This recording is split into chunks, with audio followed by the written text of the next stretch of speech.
Panawagan sa mga doon na pa nga impound nga sakinan sa Mandaue City. Nga pagyud mag-claim mamahimo na ang mapahimuslan ang kahigayunan nga makadangginot sa bayranan. Sa unsang pamaagi atong sa sa live report ni Nico Serino. Nick.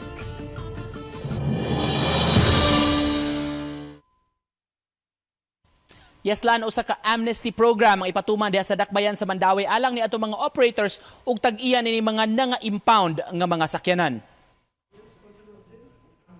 Sa sesyon sa City Council kaganiha, gipasar sa third and final reading ang giduso nga ordinansahon. Kabahin kini sa ipatuman nga amnesty program alang sa mga nanga-impound nga mga sakyanan. Ubos niini tanang na-impound nga sakyanan gikan Enero 2020 hangtod sa Disyembre 2022 hatagan og discount sa pag-claim sa mga sakyanan.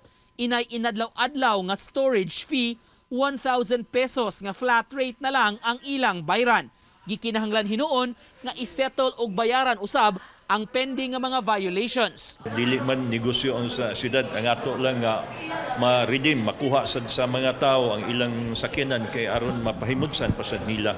Sa dato sa team o Committee on Transportation, adunay moabot sa 755 ka mga sakyanan ang nanga-impound sulod sa tuig 2020 hangtod 2022.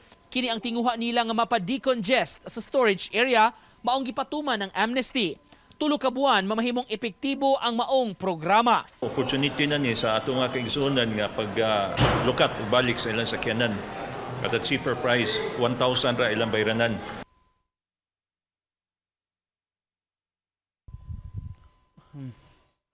Human ining pag-aprobar lan sa amnesty program, mag-meeting pa hinuon ang board sa Traffic Enforcement Agency alang sa implementasyon nining maong programa. Ang importante nga hisgutan kung kanus-a kini sugdan sa pagpatuman. Lan?